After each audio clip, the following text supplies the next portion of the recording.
Julien Courbet. Son père est mort dans un terrible accident. Julien Courbet a perdu son papa, jeune, après un terrible accident, qui aurait pu être évité. Depuis, l'animateur fait de la sensibilisation. Ce vendredi 16 janvier 2026, M6 diffuse un nouveau numéro du magazine Arnaque, animé par Julien Courbet. Une fois encore, l'émission donne la parole à des victimes d'escroqueries aux conséquences dramatiques.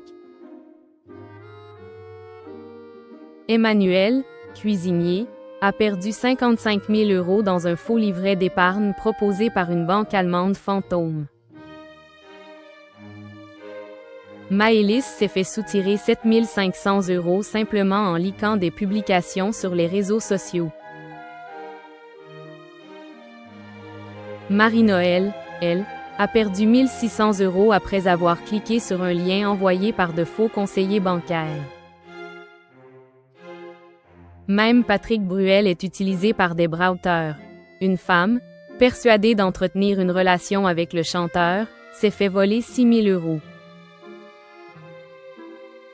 Face à ces arnaques toujours plus sophistiquées, Julien Courbet et ses équipes tentent de démasquer les escrocs et d'aider les victimes à obtenir réparation. Derrière l'animateur combatif et engagé, se cache pourtant une blessure intime qui ne l'a jamais quitté. Julien Courbet a perdu son père dans des circonstances tragiques, fauché par un automobiliste ivre. Un drame ancien, mais toujours douloureux, que le présentateur évoque parfois pour alerter sur les ravages de l'alcool au volant. C'est en 1993 que la vie de Julien Courbet bascule. Il a alors 28 ans. Son père, tout juste retraité et ancien VRP, avait pour habitude de marcher le soir après le dîner.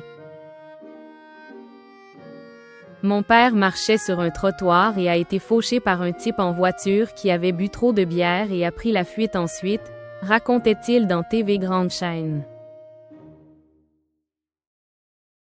L'automobiliste, fortement alcoolisé, rate un virage, donne un brusque coup de volant pour éviter la voie opposée et percute violemment le père de l'animateur. Le récit devient encore plus insupportable lorsque Julien Courbet évoque la suite.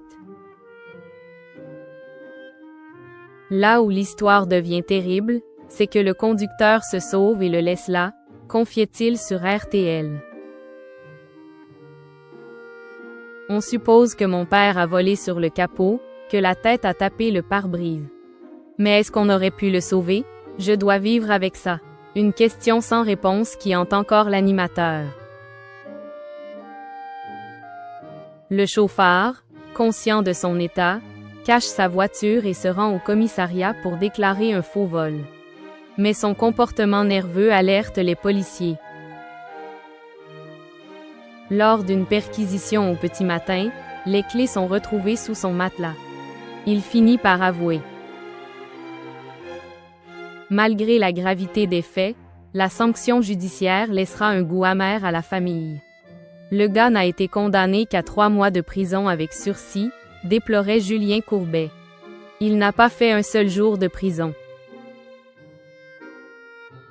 Au moment du drame, Julien Courbet se trouve à La Réunion.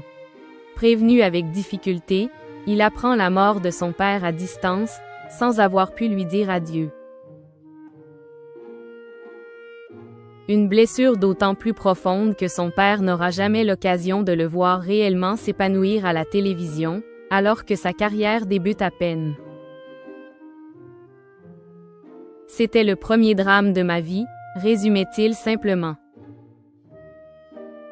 Face à cette perte brutale, l'animateur a longtemps pu compter sur sa mère, pilier de la famille. Mais en juillet 2021, il annonce une nouvelle déchirante. Elle s'éteint à son tour, emportée par la maladie d'Alzheimer. Tu as vécu uniquement pour tes enfants, écrivait-il sur les réseaux sociaux. Cette fois-ci, Alzheimer a gagné. Va rejoindre ton mari. Julien Courbet se retrouve alors orphelin, mais continue d'avancer grâce au soutien de sa femme Catherine, qu'il a épousée en 1998, et de leurs 2 enfants, Lola et Gabin. S'il accepte de revenir publiquement sur la mort de son père, c'est avant tout pour délivrer un message. Derrière l'alcool au volant, ce sont des drames humains, martèle-t-il. Vous brisez votre vie et celle des autres. Un combat personnel devenu engagement citoyen, qu'il relie souvent à l'actualité, notamment lors de faits divers impliquant des conducteurs alcoolisés. Aujourd'hui, Julien Courbet continue de se battre pour les autres à travers ses émissions. En aidant les victimes d'arnaques, il prolonge peut-être, à sa manière, ce besoin de justice que la mort de son père a laissé inachevé. Un combat télévisuel, mais profondément humain, nourri par une tragédie qui a marqué sa vie à jamais.